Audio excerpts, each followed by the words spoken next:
Hello, everybody, and welcome to another edition of the Bengal Tiger podcast. I'm Matthew Brune, and joining me once again is Shea Dixon. Shea, I have no clue what I just watched here in Tiger Stadium, but you are the seasoned pro. Well, we are in Tiger Stadium. If you're watching this on YouTube, once again, this is not a room in our house. We've finagled our way into an auxiliary radio booth here, or media booth. But it's quiet, so we can cut the podcast. All right. Exactly.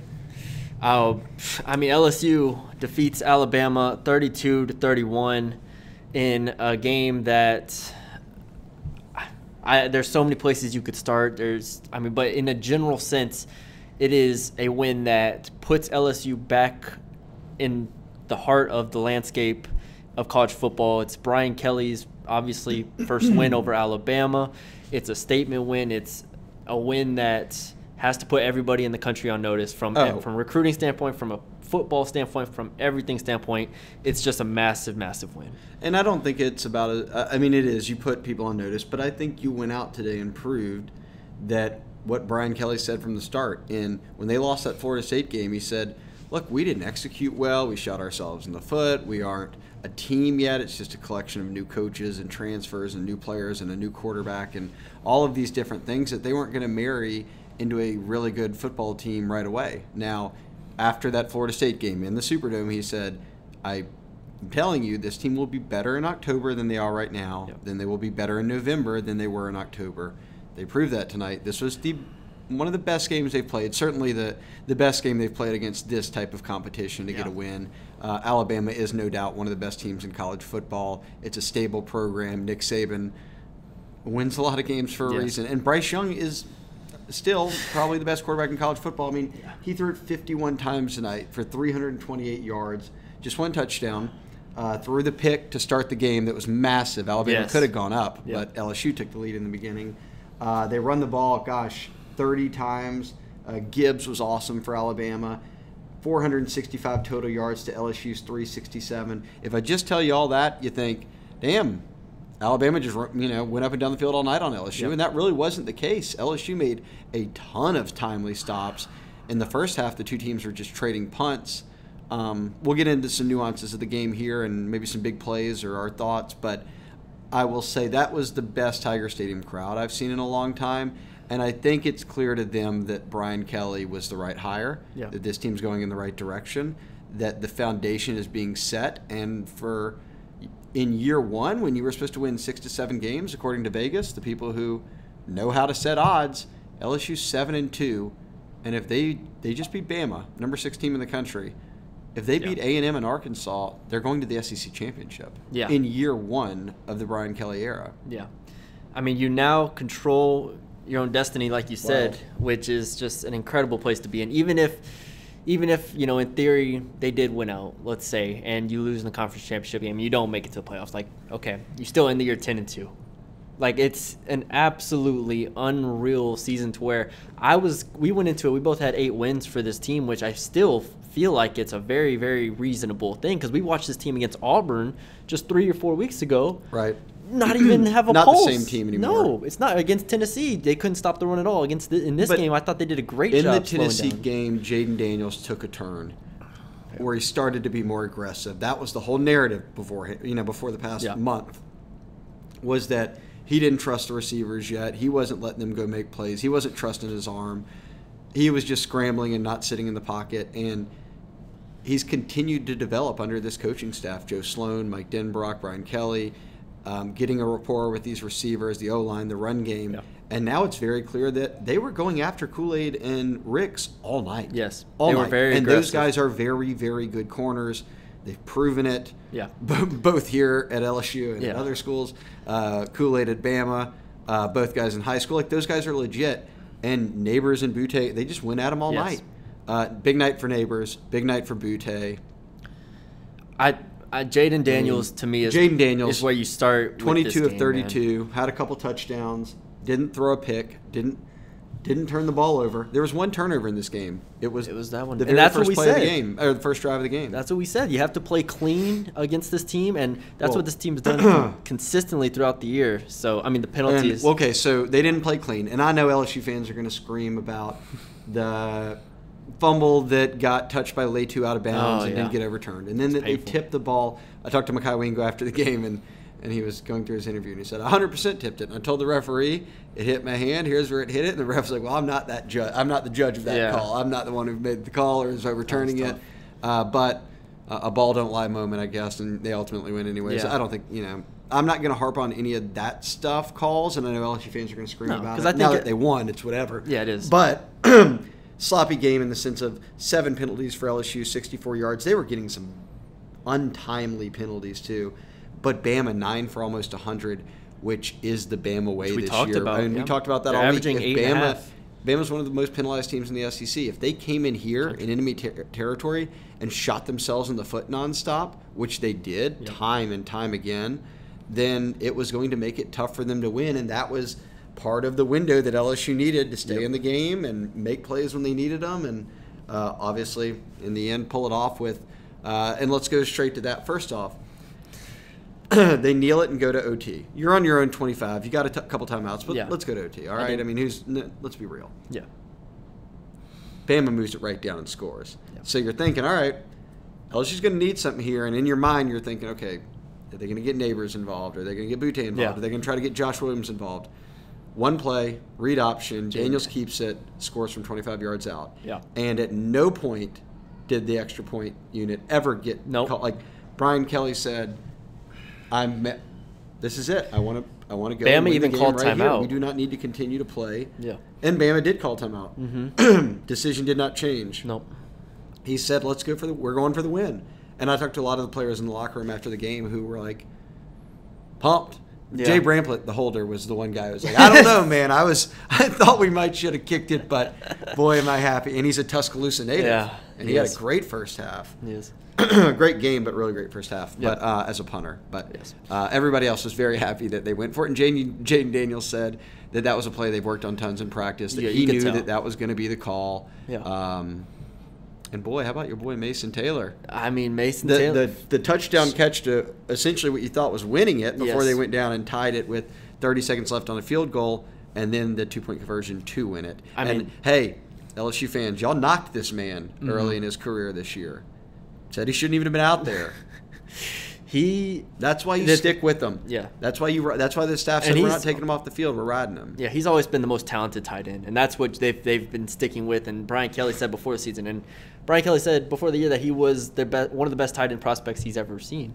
And we didn't know if that was lip service. No, we didn't know if it was lip service at all. But because he didn't carry some high school ranking of being Brock Bowers or something like that. Exactly. But he continuously made plays. I mean, the catch he had in the back of the end zone was awesome. Jayden Daniels, like you said, coming out. Dime in double coverage. Rolling out on the touchdown. I thought it was maybe lofted a little bit too much, but it got there. And then 2-point conversions, and that's not an easy throw either to be able to make that. So Jayden Daniels, for me, is where this kind of starts, and it's just his 18 ability for 95 and rushing. The run also. The 40-yard run there to help set up the game-winning, or what you thought was the go-ahead touchdown. The go-ahead touchdown there late. Of regulation. So his composure, so clear. I've said this all year about Jayden Daniels, and there was some hate early on for Jayden Daniels. Yes. That I was telling everyone to press pause on, because one thing that was clear, he's never rattled. Yeah. It's clear that he started 30 That's games why he won in the college job before now, and now let's be very real. They went in the offseason and got him for this. Yes, 100%. 30-something games under his belt, not going to be rattled, can run the football, 95 yards rushing tonight. Yep. Almost every game they've won that mattered, right, against good competition. He was paramount with his feet, and now with his arm. He's the real deal this year. He is one of the most improved quarterbacks in college football. Yeah, and I don't have anything else on the offense. I mean, if you have anything else before we move, the running backs were really good. Emory and Williams, I was happy with their Josh performance. Williams is the guy that, and I tweeted this, I don't know the history of LSU's walk-on running backs, but he's got to be the best, if not one of. But he's not putting up 100-yard games. You just get into the second half of games where you say, we need a first down here on 3rd and 4, and he gets it. Yeah. Or we need a big block here, and he gets the chip and makes the play. Or whatever, my big He's catch. just a calming presence, I feel like, right next to Daniels. He chunks them off at the end to get them down at the goal line. Huge run there. Really, really big on player that third tonight. down. I was surprised they ran it. But, yeah, him. Hey, Emery 5.2 yards Emery a carry. was explosive at times. I think Goodwin got hurt because he carried once for 7 yards and then he didn't go back in. Didn't come back in, yeah. So but yeah, on the offense side of the ball, you had those guys. I was really happy with the offensive line. I think I might do my Monday film study on the offensive line and how they handled it because it was exquisite. Here's some. Go ahead. No, please. But yeah, I mean, just from we had question marks with the freshman tackles. I thought they did really well. They schemed it up really well. They rolled out Daniels when they had to. They just continuously gave Daniels different platforms, and he was pretty comfortable on the night. I mean, 22 of 32, and then you look on the other end, and Bryce Young was under 50% passing because he was so off platform so often. So that's where it starts for me if we get to the defense side of the ball. But yeah. So Jayden Daniels, 22 of 32, 70% completion percentage, 137 quarterback rating, a couple touchdowns, no turnovers through the air, and obviously ran for a touchdown. But that looks great, right? You look at 22. They've done a really good job this year of spreading the ball around. That's just been part of the MO. This game, it was clear that Denbrock schemed Neighbors and Butte to be the guys, and they were going after Ricks and Kool-Aid McKinstry all game because you look down the receiving breakdown at the end of this game, and Butte 7 catches for 51 yards, Neighbors 6 for 49. Then you get to Mason Taylor at tight end with 3 for 36 and a touchdown. Then Emery and John Williams. Emery and Josh Williams. I said John. Josh Williams combined for 5 catches. And then outside of Butte and Neighbors, the only receiver who caught a pass was Kyron Lacey, which is for 5 yards. It got a first down. He got lit up on, and he held on to it, which is a huge play. But that was it. Everything else was Butte and Neighbors. Yes. I mean, your 2 best receivers. And I thought they were on the field a lot more. I predicted Brian Thomas and Dre Jenkins to be my breakout players. They didn't have a damn catch. They just kept those 2 on the field. They just kept going after them. Yeah, and offensively, it was obviously a slow start. It took them a while to get going, but I mean, I felt good about them because they were in field position wise. They were like near midfield for a lot of those, and they didn't turn it over. Like they didn't make that mistake. They kept pinning Alabama back consistently and making them drive the length of the field, which made it tough. So yeah, that was big in the first half when people were trading punts, especially. They never gave a chance for Alabama to jump to a lead that a lot of people thought LSU's fallen behind in every game that's mattered this year. So you weren't going to be surprised if that happened. Instead, it was LSU who took the 7-0 lead on a great play by John Emery. Okay, let's flip it before we get kicked out of the press box. I know we got 9 minutes. Defense. And I know people are going to look. 465 yards, 31 points. Granted, you went to OT. But the defense played really well. I was floored by how well the defense played, and I wrote that story on how LSU's defense can play against Alabama's offense, and it went almost exactly to script. Just watching the film, you could tell LSU's defensive line was the best pass rush that Alabama has faced this year. And then not only that, I thought Matt House schemed up so many more blitzes than he has the entire year, probably because Perkins was on the field, so he brought more linebackers, but they were hitting Bryce Young repeatedly. And then the run defense, which was a question mark, if you go back to the Tennessee game, it became a strength. I mean, Gibbs got going in the second half, but I thought they were – and then, there were a couple of the big plays where McClellan had the 60-yard pass and run, and then which only ended up being 3 points, which was huge. And then, obviously, the Bryce Young Houdini act where he ends up Bo Nixing it and finding Ja'Cory Brooks for a touchdown. Outside of those 2 plays, I cannot ask – you can't ask for anything more from this defense. The defense played an just terrific game from start to finish. I mean, holding them to field goals I thought was huge. Getting timely stops, and then obviously you had the penalties late in the game that kind of gave them second life, Alabama. But, I mean, Harold Perkins, B.J. Ojolari, Mekhi Wingo, it's a monster defensive front. Jaquelin Roy is still there as well. I thought the corners, Mekhi Gardner and Jarek Bernard Converse played their best. Had a great pick. Bernard played his best game of the season. They had some good plays too in the fourth quarter where they were just making Bryce Young throw it away or not kind of put it into too much risk of danger. Yeah. So that was just amazing in how they executed it. And although Bryce Young and the offense went down the field on the first drive and resulted in interception, that wasn't the most promising thing. But they came back from that, and Alabama did not drive the length of the field like that. At least not in that fashion for the rest of the game really until the fourth quarter. So just a terrific performance from that defense, and I have to tip my Harold cap. Perkins, a beast. Oh, dude. He cramped up. That's what was going did. on. So he kind of was trying to finish out the game while playing on some cramps. But monster. Ojulari, beast. Yeah. Ali Gay played well tonight. I thought he did. I thought he played. There were moments where it's like, all right, you can kind of tell he's never been the most fluid, pass rusher guy, but he did his job. And we didn't see a ton of Jay Ward tonight, which I guess was kind of like and that was the other thing is, scheme they went thought. to more of like a 3-4 type thing, 4-3, however you want to call it, to where they had multiple linebackers on the field, and Jay Ward at the nickel spot didn't play as much. So their game plan going into this 100% was to hit Bryce Young, get to him, and don't let him, get comfortable. Which that was the Jackson worked. Dart second half mentality. Yep. It was just let's just go after him, start sending the blitz, and see what he does. Yep. So yeah, and I don't think Bryce Young has the BAMA receivers this year to help him out in the sense of because you saw the man. We forget this. He Houdini'd what should have been probably the winning touchdown to a wide open Ja'Cory Brooks after he spun out of Harold Perkins and Ojulari and a couple other people. Yep. Then LSU goes right back down and delivers a dramatics. Yeah, I mean that's what we talked about on the preview podcast, and I think we did on the mailbag as well. I was like, that's my whole thing with this Alabama offense is it's literally only Young and Gibbs.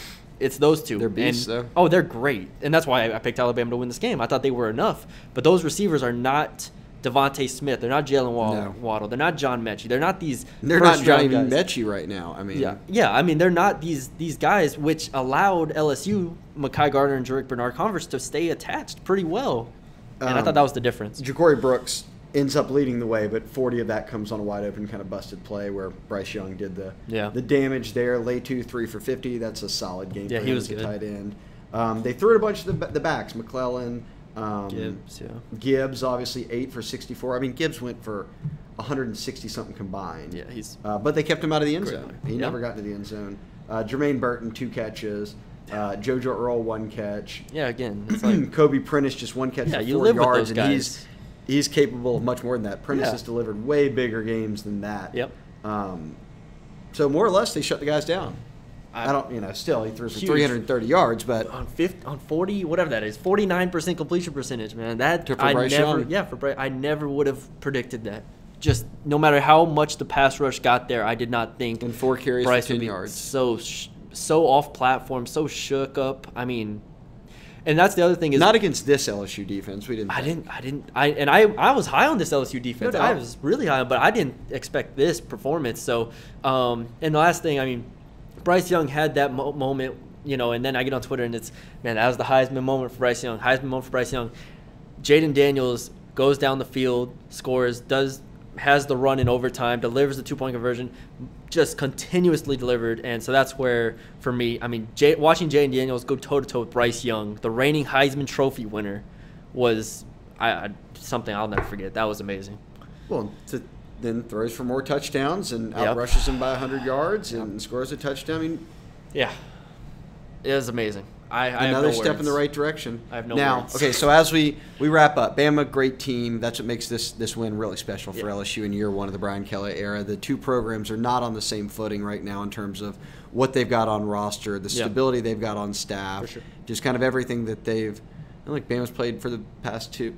Since LSU won in 2019, it's been Bama 1. It's been Bama 1, and then Bama again playing in the national championship this past year. So LSU's not there yet, but suddenly they win this game, and you've got a chance. 3 games left. 2 of them are SEC games. You got UAB sandwiched in between. Arkansas at 11 a.m. next weekend up in Fayetteville. Tough. It's always. I mean, it's a road SEC lost today to Liberty. They lost to Liberty. That wouldn't matter. Arkansas is Arkansas. They'll play you tough. Yeah, and then A&M. And that's the other thing is this team, like you mentioned, they don't have the talent to just roll out the ball and be like, we're just going to go beat Arkansas. No, they need to 40 just they have to execute. You have to execute, play well, which we saw them do in the second half against Ole Miss. We saw against Auburn what happens when they don't execute. Like we saw in the first half against Mississippi State. They can't roll the ball. They have to execute. So that's why it's they still have to win those games against Arkansas. And we haven't seen them lose focus. No. As the season goes on. No. So I don't think that they're setting themselves up for a week where Brian Kelly or the staff's the leaders on the team are going to allow them to say, oh, well, we're rolling to Atlanta now. Yeah. I mean, Arkansas lost to Liberty. A&M's got 3 wins on the year. Yeah. No problem. Got to execute. So, but let's let fans enjoy the win tonight. What a win. You can figure all that out later. What a win. No, it's a great win. And it was a great game. What a game. Both teams delivered some big moments. I mean, I think there were 7 lead changes in regulation. Yeah. Overtime, one team scores the TD and the other scores on the first play and then says we're going for 2 and wins it. I was in awe for almost the whole game. I mean, the crowd, 100,000. It was packed from and it wasn't like loud. A lot of games the crowds are late God, arriving. They're still out there tailgating. Every BAMA and LSU fan were in their seat when kickoff happened. It was so and loud. Nobody left until the end of the game. It was so loud. That was just it was ringing loud. I was amazed. It was amazing. That's Brian Kelly's first taste of what Tiger Stadium is. It was my first taste Tiger of Stadium what Tiger Stadium is. Well, there you go. You've been around a lot longer than Brian Kelly, unfortunately. Yeah, twice as long. Okay, well, we'll do a mailbag. We'll get some mailbag questions out there on Sunday. We'll do a mailbag on Monday. We'll talk to Kelly on Monday. Tons of recruiting reaction. LSU got a commitment already from Kyrie Lee out of John Ehret after the game, but Toviano, Ricks, all those guys were there. Billy's already got recruit reactions on the site. We're going to have a lot more on Sundays. So everyone enjoy this. Enjoy this. This is a great win. This is an unexpected. We thought LSU fans thought they were going to win 6 to 7 games this year and just wanted to show improvement. Now they're 7-2 and enter the middle part of November controlling their own destiny in the SEC West. Whew. There you have it. Subscribe to the Bengal Tiger on 3. Subscribe to the podcast. Subscribe to the YouTube. All that good stuff. It is 11:59. We are about to get kicked out the midnight. The press box closes, and it's now midnight. It is now midnight. All right. Let's see if we can get out of here. Good job, Matty B. All right. We'll talk to y'all later. Fit it in.